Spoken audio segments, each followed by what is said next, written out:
the rebirth of New Japanophiles here on the Wrestling Audio Revolution Podcasting Network.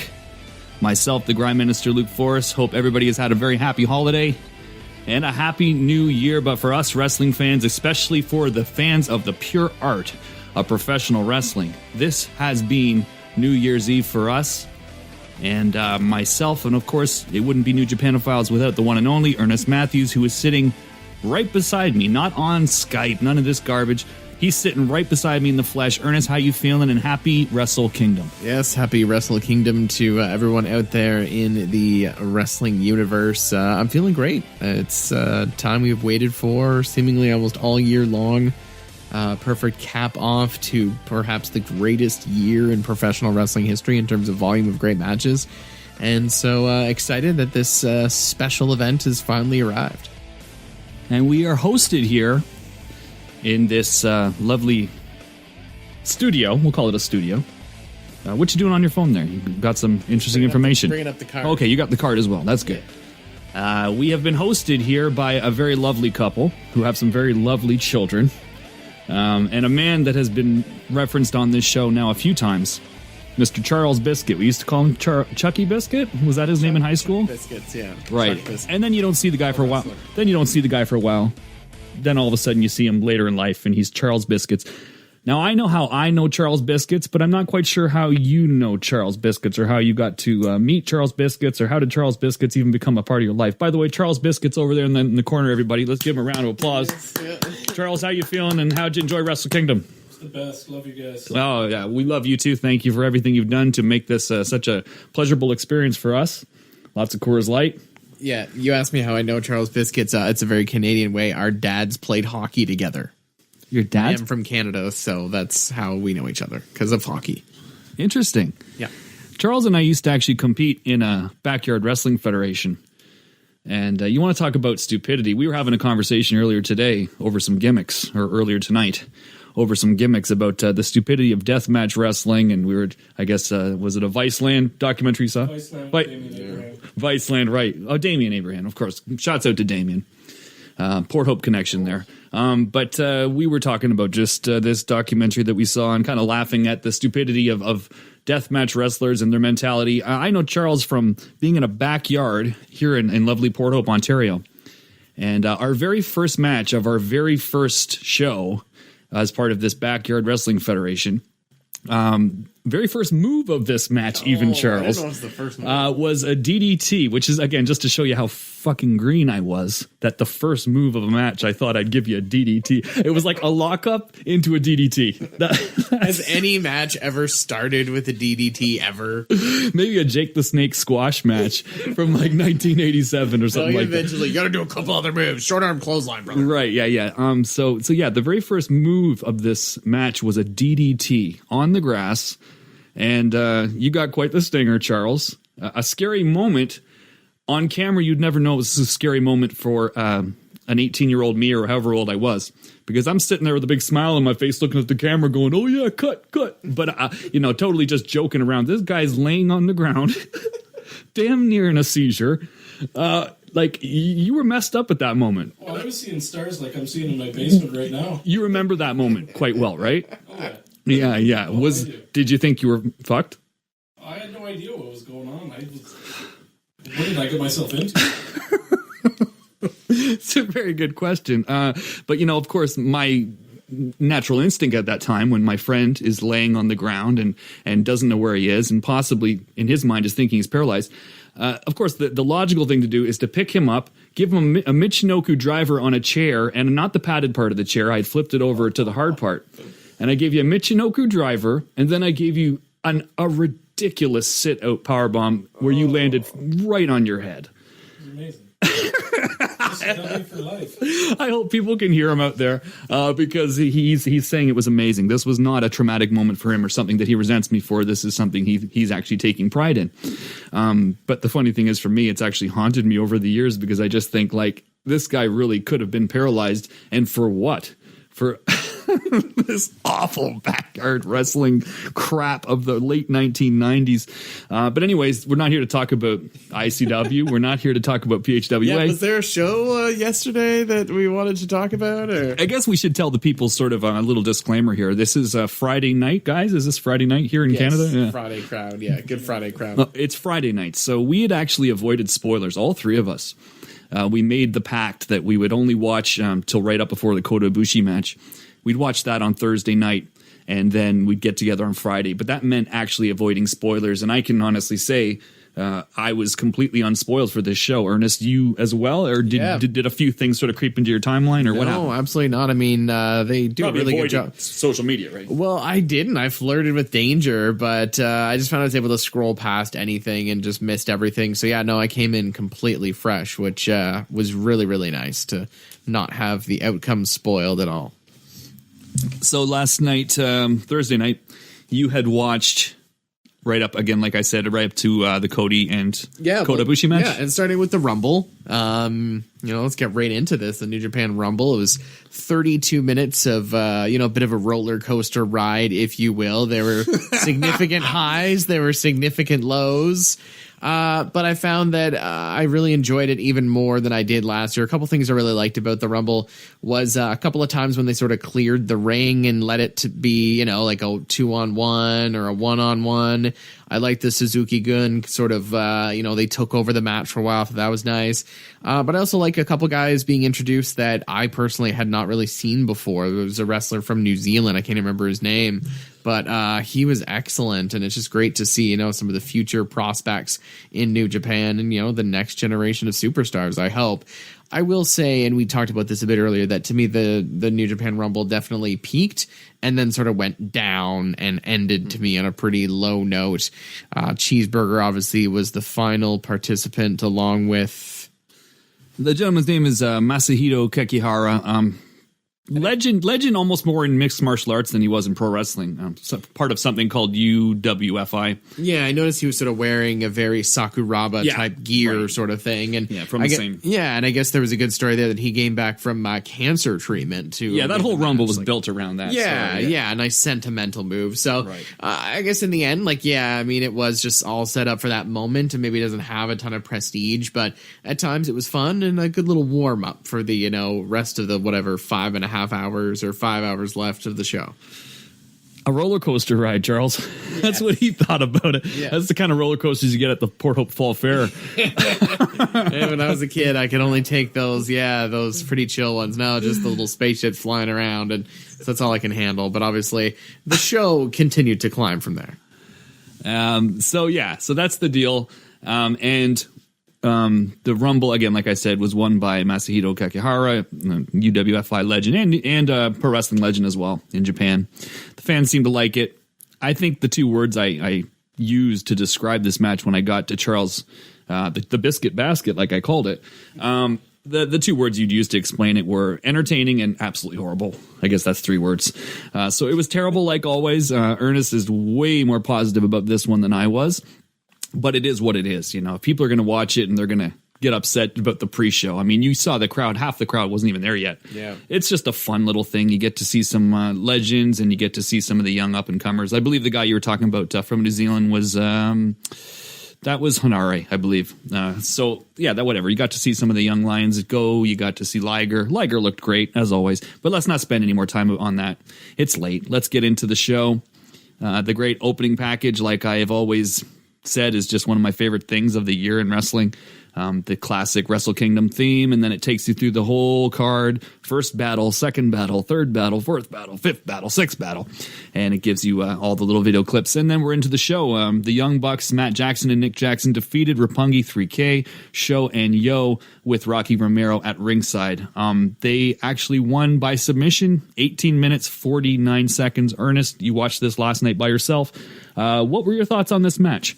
Yeah, I think in the end we sort of agreed on this match. That match was fantastic. Some interesting stuff from the Bucks, like that they always do something a little bit different in every match. Fortunately, a couple of instances of not great production work by the TV crew. Missed a couple of pretty big spots with Nick and a couple other guys. But great match. It was interesting to see Matt sell the back injury throughout, sometimes a little bit maybe over the top selling, but I'm a big fan of the Bucks and a big fan of Sho and Yo, and I thought the match did a good job of targeting key parts of the anatomy and having those really affect what was going on. And the power bombs on the ramp to Rocky was a pretty interesting call.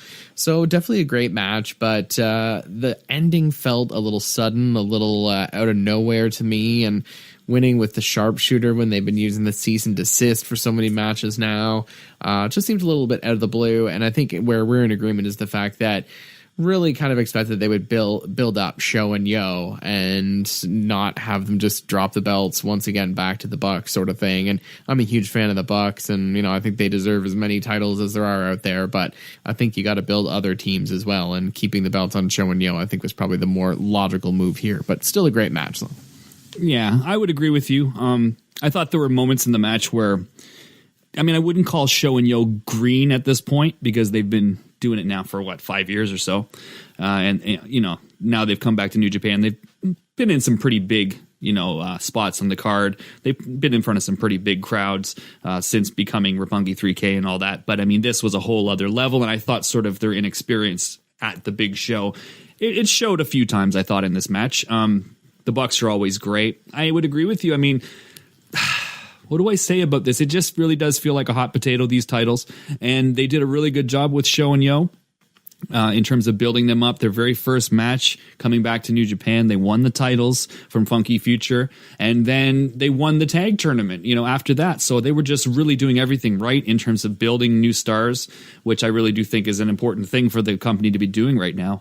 And it seemed like everything was going fine. And then this match happened and the Bucks win the titles back yet again, which is fine, but where do we go from now? It's like at the next pay-per-view or the next maybe second pay-per-view from now, the Bucks just end up losing them to someone else, and then they back to someone else. It just seems like nobody's ever really got a reign. Nobody's ever got anything that you could really, sink your teeth into in terms of a title reign. It just seems to constantly be changing, which is funny because Gato was always a tag wrestler, so I don't understand why the tag divisions actually across the board in this company, we'll talk about that in a second, but the tag divisions across the board just seem to have very little focus, you could say, very little direction. So again, great match, really enjoyed it. Lots of really good stuff in this match. They kind of told a double back injury story with both Yohei Komatsu and also with, was it Matt Jackson? Yeah. So you had a situation where both guys, one on each team, had a back injury.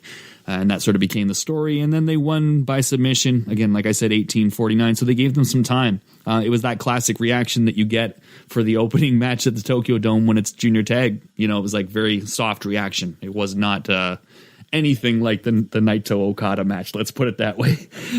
So that was that. And then on to the next. I really don't want to spend much time on this one. I think with the Rumble as well, you were much more positive, and you were much more positive about this next match.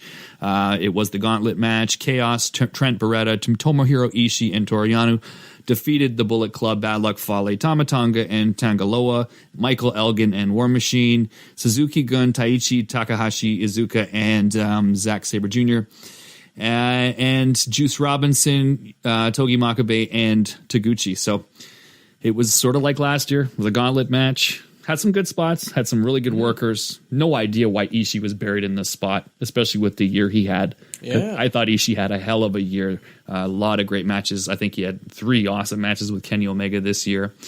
Some great stuff in the G1. But anyways, do you want to say anything about this one? Because you did enjoy it. Yeah, no, absolutely. I just think it's an example of everybody just stepping their game up just that extra little bit for Wrestle Kingdom, and people who sometimes you're not always blown away by, and some of the tag team moves between the likes of Taguchi, Juice Robinson, and Makabe, and even Bullet Club. They put on a good showing in this match, I think, for sure. But I was really happy with Beretta, Ishii, and Yano winning. And even Yano, who's someone who I'm indifferent to at times, he had some pretty funny spots in this as well. But, certainly not one of the best matches of the night, but still a solid match. One of my hills to die on this show was the next match and the booking for the next match. Wow. We're actually watching New Year's Dash here as we're doing this show.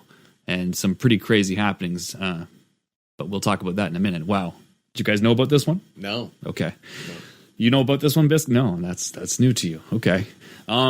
Anyways, so this next match was one of my hills to die on. Kota Ibushi versus Cody Rhodes. I really felt as though Kota Ibushi had to win. We all know the deal with this guy. We all know that he's refused to sign a contract, and that's really kind of been to the detriment of his career. But at the same time, he's kind of a different kind of cat. And Ibushi comes from money. That's something we haven't talked about on the show, but Ibushi's actually the son of a really famous doctor in Japan. So he's kind of a rich kid, and he's got that sort of jackass, like literally like the show Jackass. He's got that kind of he's a thrill seeker, like that. Yeah, death wish, not afraid of anything, really just likes to have fun. So that's Ibushi. So he's always kind of just gone along with it. Doesn't seem like he's really bothered by the fact that he loses most of the big matches that he's in. He's just out there to have fun. But as we know of his career from DDT too, but I really thought he had to beat Cody. Cody is super solid. He's super mechanically good. Second generation wrestler. He has that natural instinct, the natural timing, all that stuff. But he's not spectacular. And if we're just talking Japan, he's not over in Japan. And that's no knock on the guy. I actually really enjoy Cody. We saw him live against Will Ospreay. All three of us did. Great match. He's really impressive live, but he's not spectacular and he's not over. And I just didn't want to see him go on and get a big win and possibly challenge for one of the titles right now. Really enjoyed this match, though. Was it what you expected? I wasn't necessarily expecting the outside interference part of it and whatever, but what do you think of this match? Yeah, I mean, they gave it, 15 minutes, which is a decent amount of time considering where they were on the card. But, pretty much everything that I expected. And, I mean, of course, the craziest thing, maybe one of the craziest things of the show was the crossroads from the apron to the outside. Kota Ibushi, history of neck and shoulder injuries. And taking that bomb seemingly landed head first on the outside. So a very dangerous moment in the match. But another good example of something that, to me, they did consistently throughout the night is have that, freakish certain body part injury and stick with that storyline throughout. That was really excellent. But no, I just figured that, Kota Ibushi would be Kota Ibushi and completely carry the match and make it something much better than really on paper it should be. And Cody would just be there to kind of go along for the ride. And I will say we had the discussion beforehand. I expected that Cody would actually go over on this because just seemingly Ibushi's just around to kind of put other talent over. But I was definitely happy with the booking. And, they hinted at, Ibushi now being a contender for the heavyweight title. And obviously I would love to see him take on Okada. And we could chat more about that later. But definitely a right decision with this. And, a good solid match for sure, especially where it was in the card. Yeah, so 15 minutes they gave that match. And I thought it was a very enjoyable match. I had said before the match, if this match is great, it's going to be because of Kota Ibushi. Cody's very, very good. I don't know that he's ever reached great. Maybe you could say the Okada match at the G1 special in Cali. You could say that maybe that match was great. I would consider it very good. If we're going to split hairs, that's what I would say. So I said if this match is great, it's because of Kota Ibushi. I wouldn't say the match was great. At the same time, the other side of that argument is it was the third match on the card. It wasn't their spot to go in there and, completely tear down the place in the third match and make people try to follow it. So that was my take on that match. And I, again, really did enjoy it. 15 minutes, maybe even given more time than I thought they would give it. Next match was Los Ingobernables de Japón, Evil and Sonata, defeating Killer Elite Squad, Davey Boy Smith, and Lance Archer. 14 minutes and 14 seconds. This was, unfortunately, a bit of a bathroom break for the three of us. But what we saw was fine. Pretty good, actually. Not bad, but nothing that was a highlight of the show. Yeah, no, happy with it. And I think I am much more into the team of Evil and Sonata, I think, than the rest of the fine folks in the house tonight. And happy that they followed the storyline of, winning the World Tag League and getting the title shot and taking, seizing the opportunity at the biggest show of the year and grabbing the titles. And the other reason why I think this is a smart booking is that it definitely led us to believe that it was LIJ's night, right? This was going to be the first LIJ title win and then two more coming after that. And so I like the sort of misdirection that it sort of represented as well. Yeah, so for this match, 14 minutes, actually, they gave this tag title match. I think I was sort of talking about it while we were watching it, but that division really does nothing for me. Right now, I don't know that there's any team that is like a must-see team. Like when they have a match, you got to make sure you watch it. I don't know that there's anyone. I mean, the tag league is always fine, and this year I'd even say it was pretty good. There's some good stuff on there, but the division, a lot of the teams too that were pretty good were not regulars. Like Chucky T and Trent, and also Cobb and Elgin. So what can I say about that division? Another division with very little direction, very few long reigns. I think the last team to actually have a real reign that meant anything was probably Gallows and Anderson. And they've been gone for a while now. So that division really has done nothing. I feel like it's time to, maybe merge, if not merge the two divisions. Because think of how great that would be if you had all the teams in one division. I feel like there's so many fresh matches you could do. But if not that, then at least the Bucks, I felt, needed to move into the heavyweight division. They've held those junior titles 7 times, now. So it's time, in my opinion, to do something fresh with them, but I'm not expecting it because it's been the same thing for a long time, and that just seems to be, they don't seem to really care, really, about the tag divisions. Next up, a match that got a pretty good reaction here in the Biscuit Basket. Hiroki Goto defeating Minoru Suzuki in 18 minutes and 4 seconds. Hair versus hair, no seconds death match. And Suzuki shaving his own hair, not even having Goto do it, but volunteering to do it himself. Good drama, I thought, in that part, the after match part. Ernest, you particularly were really making quite a bit of noise over there. And Suzuki's always hilarious and entertaining and scary all at once. So what would you like to say about this one?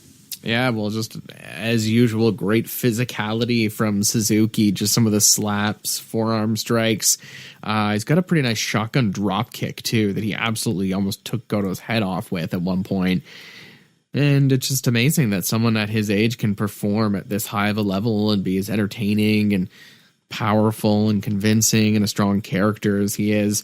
But credit to Goto as well. To me, he had one of the better matches at Wrestle Kingdom 11 against Shibata, and he definitely managed to have, in my opinion, one of the best matches at Wrestle Kingdom 12 as well. So very good match, and I think probably the booking that I expected, just solely based on the fact that I didn't think they would shave Goto's head.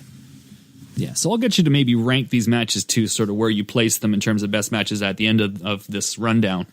But yeah, I truly did enjoy this one as well. Goto's got those like tree trunks for legs, and he's got those really thick jackhammers for forearms, and his offense always looks great. Goto very rarely, in fact, I don't remember ever, has a bad match at the Dome. He's always seeming to really deliver that extra special something at the Dome, which he doesn't all year long or anything like that. But when it comes down to being in the big match in a big position, which this one had quite a bit of, story behind it. Wow, another something on New Japan that I didn't realize I'd be seeing, but that's pretty great. That is Suzuki, right? Yeah. Suzuki and Tanahashi getting mixed up here. But anyways, we'll keep going with this, and we'll have to catch you up later on about what did happen at New Year's Dash, all the results. But I think you guys know some of the big stuff, so you can share that here with the listeners. But like I said, 18 minutes and 4 seconds, Hiroki Goto defeats Minoru Suzuki. Just off the top of your head, anybody that comes to mind as a challenger for Hiroki Goto, maybe even coming at a new beginning or something like that? Is there anyone that stands out to you? Is there someone you'd like to see challenge Hiroki Goto? I think it might just be a stopgap, just sort of an interim sort of feud, maybe like a Makabe or something like that. But, we sort of said seemingly almost sort of sarcastically earlier, but I totally mean it. Would love to see Kushida come out of the juniors and challenge for the never open weight. To me, Kushida, as much as he's a junior heavyweight and known as, having some aerial prowess and some great submission moves, to me, he's also totally got the strong style in his repertoire, and I think they could have a fantastic series of matches. So I would love to see that. Next up was one of the matches we were all looking most forward to, and we talked about these 4 guys, the amount of talent in this match. We kind of joked about, what would be the basement for this match? What would be the lowest you could go? And I think we said 4 stars, maybe Biscuits said like 4.5. We knew that this was going to be really good. It would be really hard for these 4 guys not to deliver. And boy, did they deliver. An action-packed match, kind of exactly what we wanted. There was a few different little stories that were told throughout. Even a part where Marty Scurll and Will Ospreay were working together, which is actually pretty cool to have the two British guys who've been generational rivals actually teaming up against the other two guys. Hiromu, I will say Hiromu did feel a little bit absent in this match during certain parts of it.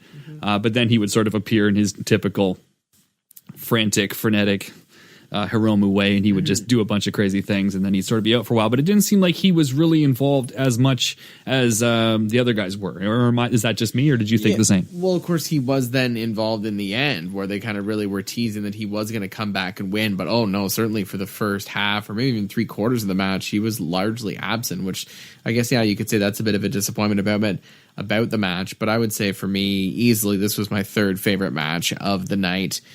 21 minutes and 18 seconds. As you mentioned earlier, I wouldn't mind this going a little bit longer, maybe 25, 30.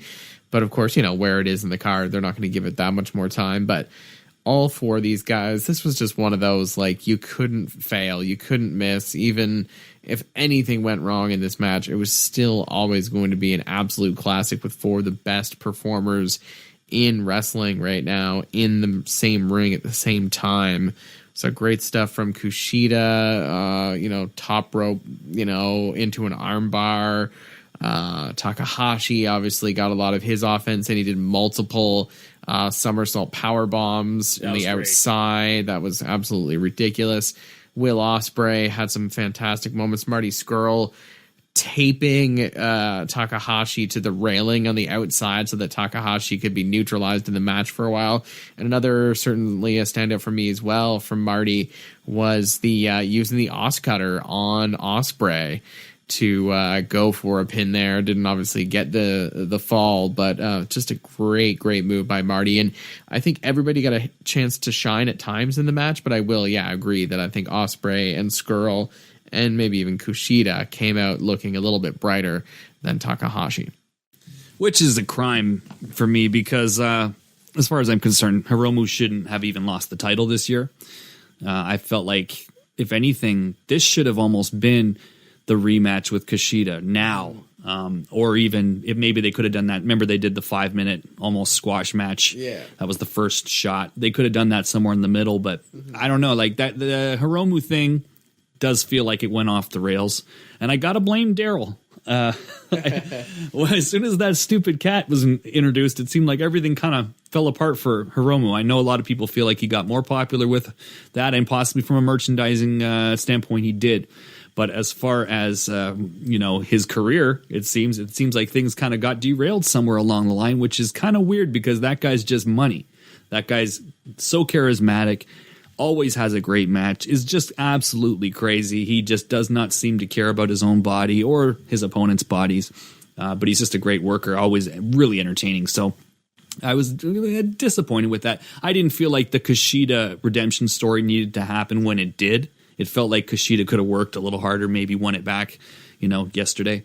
But that's not what they did, and you had the quick little reign with Ospreay, and then you had the quick little reign with Scurll, and it kind of feels like that title needs to get back on track. So hopefully Ospreay now is going to have a long reign. I think we all agree that Will could pretty much go against anybody in the division. I'd like to see them bring in some people, even not full-time guys, but just maybe go around, get some of the good junior heavyweights from different organizations.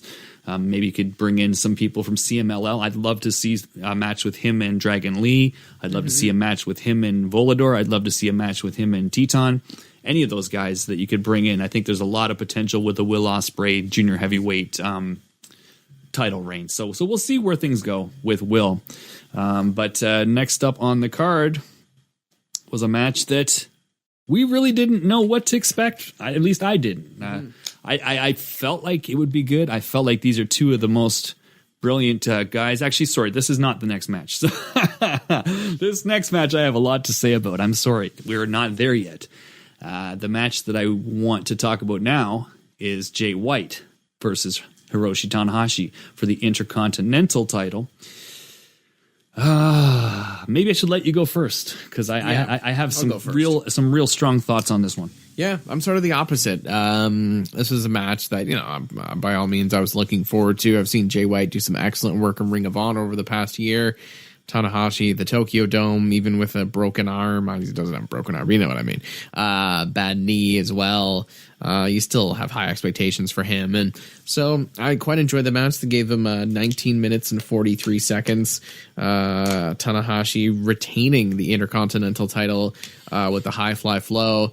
And yeah, I think that it was just a good introduction for Jay White, just giving him his first shot at the Dome. And I know, we'll get your thoughts in just a little bit, but I think, it kind of, to me, writes a good story for redemption, that down the road, he's going to have to go for that first Tokyo Dome victory. And, that's a script they've used in the past for sure.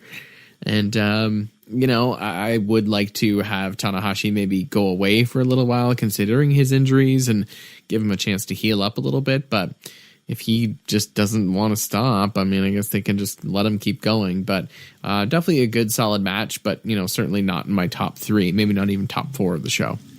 Yeah. Going into this, we had talked about it, and I said this was another one of my, like I say, one of my hills to die on. I felt like with the introduction of Jay White, with the way that they did the vignettes, they'd run them for a few months, really built this guy up.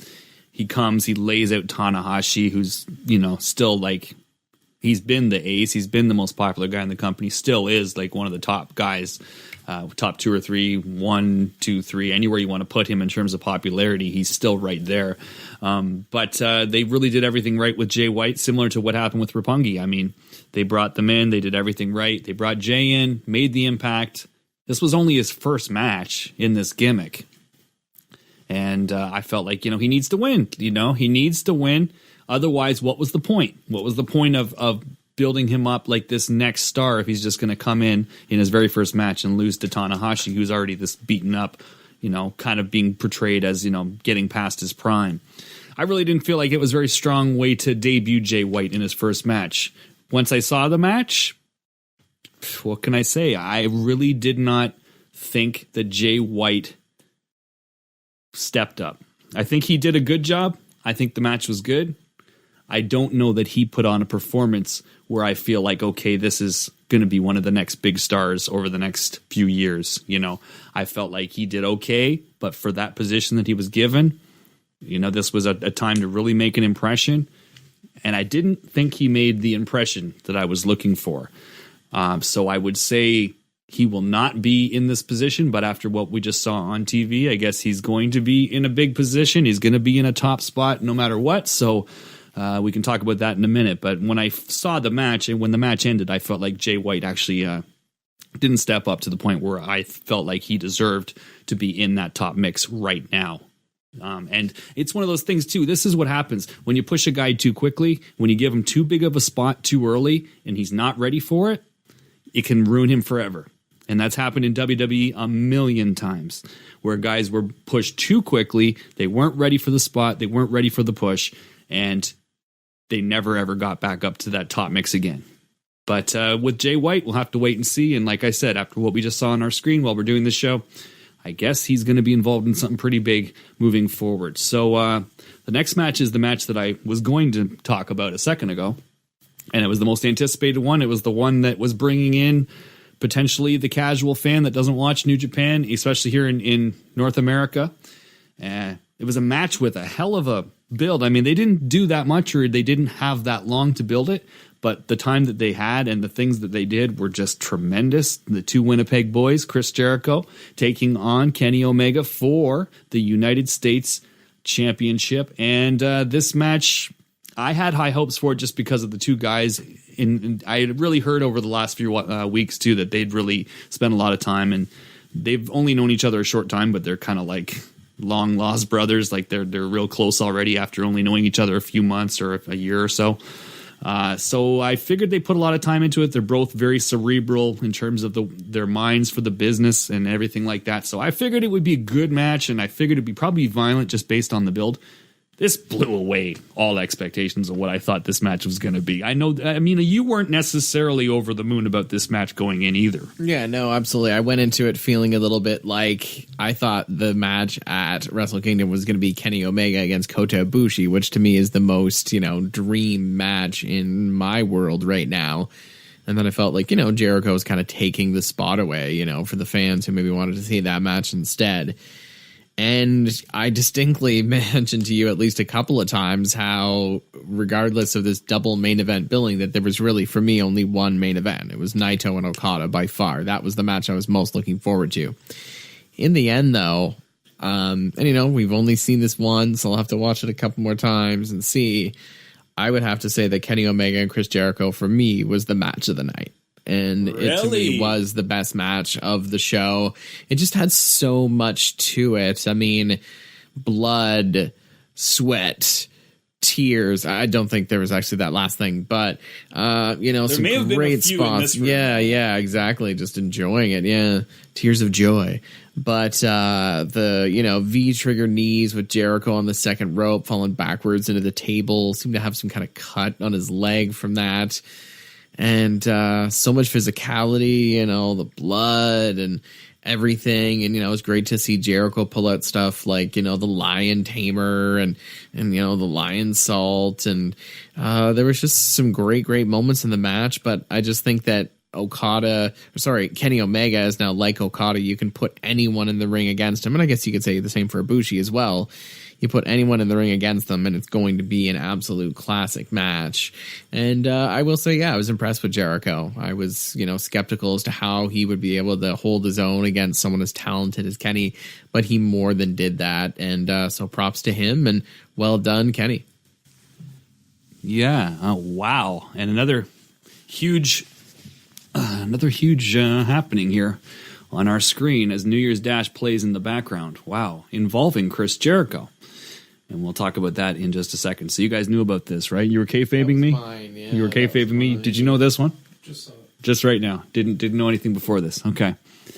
They got some things coming up. I had a feeling this program was happening, actually, just based on a few things I'd seen. Mm-hmm. Bit of Twitter tension with the two. Yeah, they laid the foundation. Yeah, they laid the foundation real well. So, okay. Interesting. Very, very interesting. And Jericho.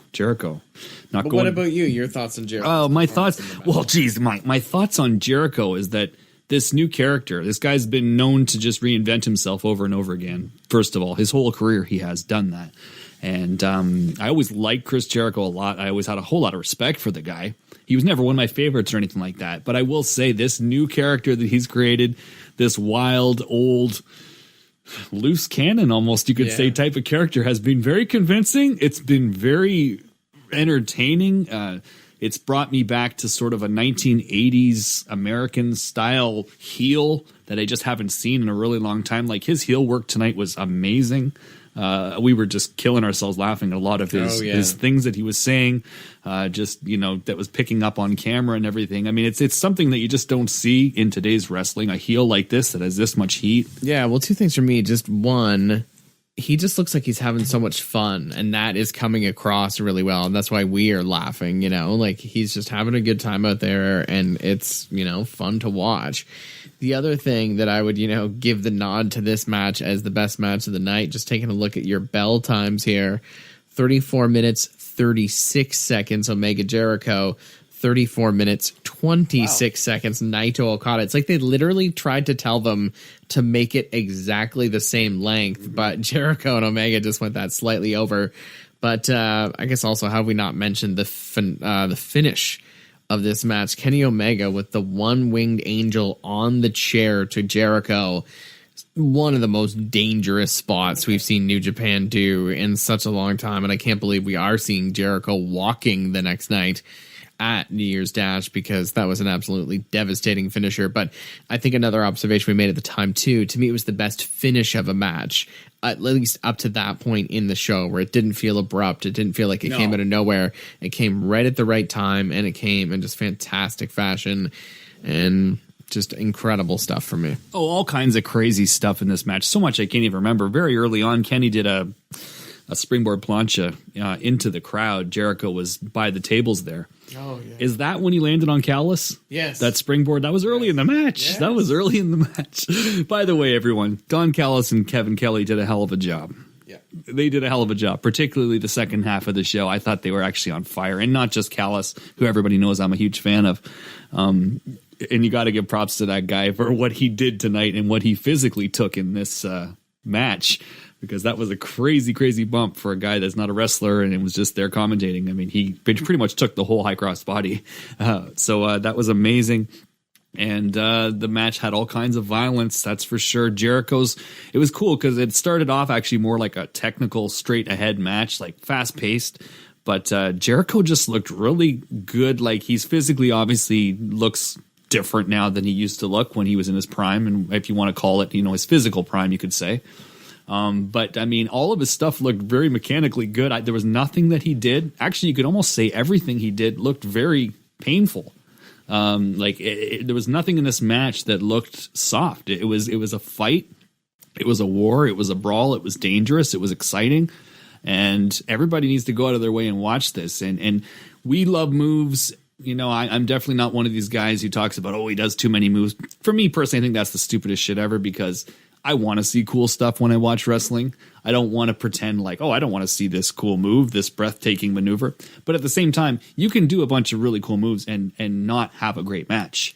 What makes a match great is the emotion. It's everything that happens in between the moves. And that was really what this match was. This was not a spot fest. The beauty of this match was the drama and was the emotion, not just of the crowd, but the performers. Kenny did a great job. Jericho did just a tremendous job in this match. And I can't say enough good about it. And I would agree with you, Ernest. I mean, this was my match of the night as well. Just looking at Kenny Omega's Twitter, regardless of the match result, Alpha versus Omega at Wrestle Kingdom 12 was a fight with no clear victor.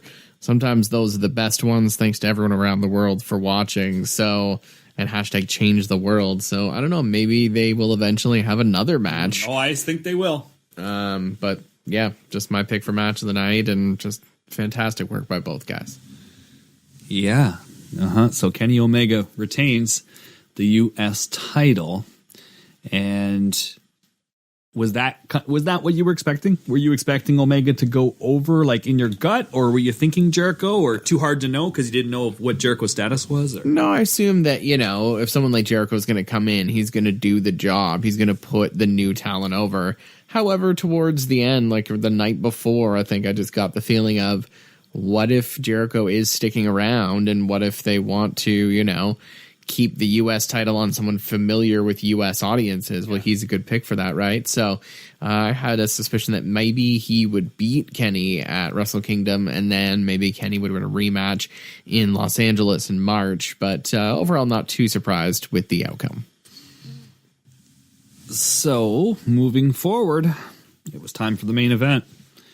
4 years in the making, Tetsuya Naito versus Kazuchika Okada for the IWGP Heavyweight title.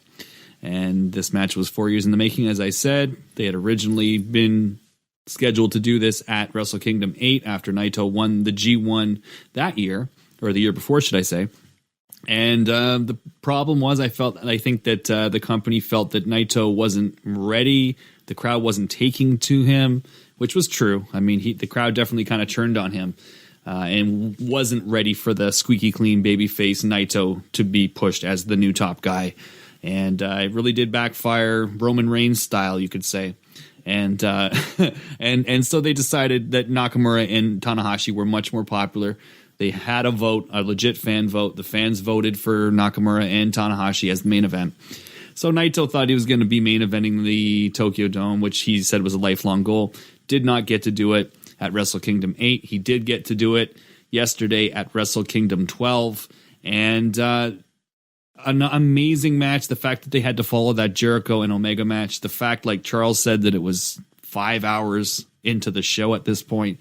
The crowd heat, absolutely out of control. Outrageous. Do you want to just say anything just about the atmosphere first? I mean, Naito's your guy. This was a big moment for you, but just the atmosphere of this match, even before it started. Yeah, well, I think you could say that Naito is everyone's guy, and it was most of the people in the Tokyo Dome's guy. Just an electric atmosphere, and as you said, so late into the show. But I think a lot of people came to that building for this match, and a lot of people came to the building just to see Naito.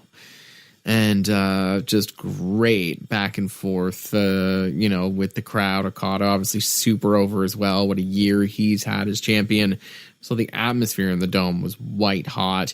Interesting to me that they didn't give them more time, that it wasn't, another 40, 50-minute match. That's something I had predicted to you beforehand as well. I figured, if they did 40-plus minutes for Kenny and Okada last year, that, they'd try to top that or at least equal that or get somewhere near that. So a little surprised it didn't go longer, but definitely a terrific match. I thought that maybe Naito might bust out a few more, some of his classic moves, some stuff that, he doesn't really do anymore, but that he used to. Staple as the Stardust Genius. So maybe a little bit surprised by that, but Okada, some new ring attire with the pants. But classic performance, as always, does everything so well. So many incredible moves, and a deserved champion. Yeah, I actually kind of like the pants. It took a minute to get used to it, but once I got used to it, I kind of liked it. So we debuted some new gear tonight, or yesterday, should I say, or by the time you listen to this, probably a few days ago. I shouldn't date myself like that. But, everybody, I think, predicted Naito would win this match. During the entrance even and everything, it really did feel like it was Naito Mania running wild, and this was the time, and it had peaked at the right moment, at the right show, the right year, and it was Tetsuya Naito's time. Okada had this unbelievable reign. We kind of talked about how it was sad almost that it had to come to an end, but it was the right thing to do. It was almost like a breakup. Like, you're like, it sucks that it has to end right now, but it is the right thing to do, and we're going to be happier moving forward, and life will be good. Did not happen. The breakup did not happen, and Tetsuya Naito did not win the IWGP World Heavyweight title. Kazuchika Okada did not break up with the IWGP title, and he is still in possession of that belt. And Naito failing, he achieved one dream by main eventing the Tokyo Dome, but he failed at another, and that was to win the title in the main event. Where do things go now with Naito? And I'm not talking about the angle that we just saw set up, but is he winning that belt anytime in the foreseeable? Is he winning it next year at Wrestle Kingdom? Is that too late? I know it's a lot of questions, and that's pretty deep to think about right now. Just a day or two after Wrestle Kingdom 12. But Tetsuya Naito's career, where do you think things will go from here in 2018? Yeah, I think he will absolutely be wearing that belt, and by Wrestle Kingdom 13 at the very latest, in my opinion. I think even Dominion, possibly even earlier, he could win, the New Japan Cup and go on to challenge the champion and win that way. But I do eventually see him becoming a champion. And, I think we were both surprised that they decided not to say that this is the time. Like, let's finally do this. Let's give him a run. They could have given him a run similar to what they gave Okada this year. He's so over, so popular, merch sales so high. And, I think we were all expecting him to take that crown. But I do, in a way, like the decision to delay it, but I think it definitely is going to happen, and he will have big matches ahead of time. And again, the next Wrestle Kingdom at the very latest, he'll be wearing that belt. Right thing to do, or do you feel like they have made a mistake and maybe missed an opportunity here? Because there is such thing as waiting too late to pull the trigger on something. And my initial reaction, I'll let you give yours first. What do you think? I will say, from the perspective of Naito, yes, I agree that, it's not the right decision. They're not getting the timing right. But from the perspective of just making the title such a valued property and continue to highlight how special Kazuchika Okada is and how special the run he's been on is, I disagree. I think it was a smart decision to just keep that title on one person, make titles meaningful again. We complain about the junior titles being flipped around too much and the tag titles being flipped around too much. And, well, I guess every title almost except for the IC title and the heavyweight title. But, sometimes I think you do have to ride with the hot hand. And as hot as Naito is with the crowd, this guy's been guaranteeing you 4.75 to 6-star matches or 7-star matches. So from that perspective, I think it is the right decision. Yeah, totally understand that. can't really argue too much with it other than to say, you know, these are special moments that you can't always get back. And I felt like Naito winning the title would have been a special moment at the right time, and I'm not sure how you ever get that moment back, but I guess you'll get a different moment. Or maybe not. I mean, does anybody in this room right now know anything about Okada and a potential challenger or anything they set up? Because we've not seen all of New Year's Dash. We've seen a few of the things. Do you know anything at all regarding a next challenger? No. No, any gut instinct? Well, there was really, you know, again, dropping hints when Kota Ibushi beat Cody that he needs to be in consideration for that title. So I would love that to be a direction they would take. You know, Okada has had classic matches with so many guys on the roster now. Kenny Omega, Shibata, Suzuki, Evil, and now, of course, Naito as well. So I think Ibushi is a logical next challenger. Whether that happens or not, I don't know. I think eventually, you know, we saw some seeds planted for a Jericho-Naito feud coming next, but I wouldn't be surprised if Jericho gets a crack at Okada in the title at some point, possibly in the States in March. But, yeah, we'll see. Yeah, that sort of leads me to what we just saw on our screen here, which was some kind of a pull apart, another wild brawl with Chris Jericho attacking Tetsuya Naito. Like Ernest said, they did sort of build a little bit of that. A few seeds were planted, a little bit of, you know, Twitter tension. The Twitter fingers were in full effect, and Jericho and Naito were kind of taking some jabs at each other, and it looks like that sort of exploded. As far as these two main events, too, for Wrestle Kingdom, I mean, they really came into this with a plan, and when they called it a double main event, they meant a double main event, and they played both sides. I mean, they played the Japanese side, gave them what they wanted with their main event, which was Naito and Okada.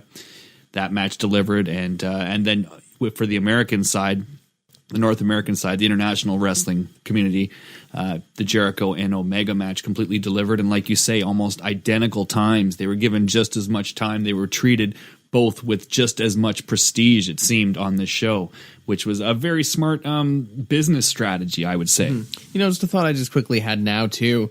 You know, maybe there was some foresight there from the booking committee, from Gato, that signing this Omega Jericho match was always going to somewhat take the shine, take the spotlight at least slightly off Okada and Naito, and that maybe the plan all along was to have Naito go over, but when they realized what Omega and Jericho would do to the moment, to the crowd, to just the significance of it all, they realized that this is not the right time for Naito. We do have to give him his own moment as the clear number one top match. Nothing can top this. And so maybe that's what, you know, somewhat influenced their decision. Who knows? That's really brilliant, actually. I hadn't even thought of that. And that would make sense, and that would sound like something Gato would do, quite frankly. I mean, listen, when it comes to the top mix, there's nobody in Gato's class. He's an absolute mad scientist at this stuff. He's meticulous. But also simple. I mean, he's got patience. He's got a long-term vision. You know, we heard Kenny Omega talk on Dave Meltzer's show many, months ago about Gato booking everything, like all the top stuff anyway, being booked like a year in advance. This guy's organized. He knows what he's doing. He's got patience. But when it comes to, like I said, the underneath stuff, not always the case, but that top mix, nobody's touching this guy. And to think that maybe he did think that this would be overshadowed, Naito's big moment would be overshadowed by the Jericho Omega thing and how much international hype that match was getting. That match was just so anticipated around the world. So, I mean, again, like I say, a brilliant business strategy of playing both sides of the fence and also, really moving forward. I mean, there's a lot of questions, and that's a good thing. Okada needs another challenger, and where are things going long term? I mean, yeah, maybe Ibushi will be facing him at one of the New Beginning shows. That'd be great. It doesn't really seem like Ibushi had anything else going on. From what we know about the results of New Year's Dash, maybe we're wrong, but we'll find that out in due time. But anyway, you look at it, it's like, what's the long-term thing here with Okada? Who's he losing that title to? When's it coming? Are we going another year? It's too hard to say right now. But you want to say something about that? Kenny Omega or Naito, and I don't know who's going to get it first. Yeah, right. And that seems to be the only two options that really make sense right now. other things that we know possibly from this show. It seems as though there was some kind of tension. They've reignited the tension with Cody and Kenny. Is that what you saw? Yes, yeah. Charles, they've started something there for a second? Yeah, basically the Bullet Club was about to take a chair to Ibushi, and Omega jumped in front of Ibushi. I didn't see that. Yeah, and prevented Bullet Club from attacking Ibushi. So obviously still laying a little groundwork there for something with Kenny and Ibushi. But then Cody, certainly lost it on Kenny Omega. So you had predicted that, possibly having the Elite pull away from the Bullet Club and, turn face in Japan. Didn't end up happening, but they sort of teased something a little bit similar to that. So maybe that is the plan, but just they weren't ready to pull the trigger on it this time around. What were the Bucks doing in that moment? Were they in the ring? They weren't there. It was Chase Owens, Cody, and Yujiri, I think, was there as well. Yujiro, yeah. Yujiro was in the ring. Okay, yeah, I saw that part, but I didn't realize it was Ibushi that was about to get it. Yeah, but then, of course, the later happening... Were Kenny and Ibushi in a match together? No. Kenny was with the Bucks earlier. He was with the Bucks earlier. Yeah. How did he end up in the ring? Oh, because they were going to hit him and he came out. Yeah, he ran out. Really? Yeah. So, but then, of course, the other incident we saw was Kenny Omega trying to induct Jay White into Bullet Club. And the second that started coming, I sort of felt, this was coming. It's kind of a classic, join the NWO or join this move, where Jay White went along with it, put on the Bullet Club t-shirt, and I was like, oh, okay, cool, new member of Bullet Club, Jay White, That's a good fit.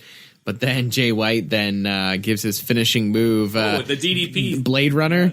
The Blade Runner. The DDP gimmick. Yeah. Did the Blade Runner to Kenny Omega. So obviously that will be the next challenger for the United States Heavyweight Championship. And I, for one, am very excited about that. And I think it'll be very interesting to see where that goes. But yes, it will be, to me, interesting, You're talking so much about what's next for Naito, but also what's next for Kenny Omega. And Jay White obviously is next, but in the long term, is he going to win that heavyweight title? Is he going to hold two titles at once? Is he going to drop the U.S. title first? I think there's definitely some long-term questions that remain unanswered when it comes to Kenny. So Jay White returns after his little run in Ring of Honor. He returns to New Japan after being a young lion before leaving. First match, he's given an IC title shot, and now he's going to be given a U.S. title shot. What the hell did Jay White do to deserve all these title shots? And quite frankly, what the hell did Jay White prove at Wrestle Kingdom to merit him a match with Kenny Omega in a big spot, possibly even a main event of one of these shows? I don't know, but I know that it's Kenny Omega, and I would probably put my money on the fact that he'll carry Jay White to a really awesome match. This is nothing against Jay White. I like Jay White, but I don't know that he proved anything at Wrestle Kingdom that he's ready to be in the spot. I would agree, and I don't think this is really necessarily that coveted of a spot. This, to me, is blatantly a placeholder for whatever is to come, either New Japan Cup or, going into Dominion, that someone else is going to step forward and challenge for the United States title, or Kenny is going to step up and challenge for the heavyweight championship. Now, anything else big that you guys know, or those pretty much the big spoilers from New Year's Dash? That's what you guys know. That's all we know in this room, folks. So I would assume that's the big stuff. I'm going to probably go home and just quickly skim through it, see if anything else happened. But it seems like that's the big stuff that's been set up. Didn't seem as though Okada was on the show. We'll have to check that out and see if he was. So we'll have to wait and see. He was in the match. Yeah, okay, but no, you don't know of any title contenders set up. Okay, well.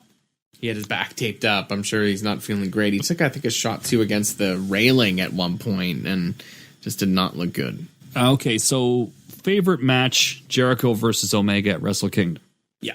Is that across the board, Biscuits? Favorite match? Oh, yeah. Unanimous. Second favorite match? I would definitely say Naito and Okada, and then at number 3, the junior title match. Yeah, I'd say so. I'd say that's about where I'd put things. Where's Suzuki was pretty close. Suzuki was damn close. Yeah, Suzuki that's was number 4 or number 3, depending on what day of the week it is. Right. So in typical Wrestle Kingdom fashion, there was that sort of point in the card where everything became, very real. The very real, yes, and it just kept getting more real from there on. So not one of my favorite Wrestle Kingdoms. But definitely an amazing show, like my favorite show since last Wrestle Kingdom. And I don't know that it was what the last few years have been, but It had a lot of hype and a lot of emotion, a lot of crowd heat, as good as anything you've ever seen, in the Tokyo Dome, at least in a very long time. So, and attendance. And attendance was way up, too, by the way, ladies and gentlemen. I don't want to give the exact numbers. Check out Dave Meltzer. Check out the various people, Voices of Wrestling. They'll tell you what the attendance were. But it was a significant, like a 7,000 increase on last year of paid. It was a significant bump in paid attendance. So I mean, this thing was a complete success. The Jericho, coming to New Japan and being involved was a huge success. Paid off big time. Big time payoff. And in terms of New Japan subscriptions, I haven't seen a number there yet, but I can imagine that was pretty high. I know a lot of people on Twitter were reaching out. I even saw, this is cool shit, I even saw Jericho on Twitter helping people to get registered with New Japan. Nice. Personally. So I thought that was pretty great. And the show was awesome. It was amazing. It was a great way to start the year. And we'll have to wait and see where things go from here with the New Beginning cards. And I think the plan right now is to catch up again after New Beginning. Is that right? Yeah, absolutely. Yeah.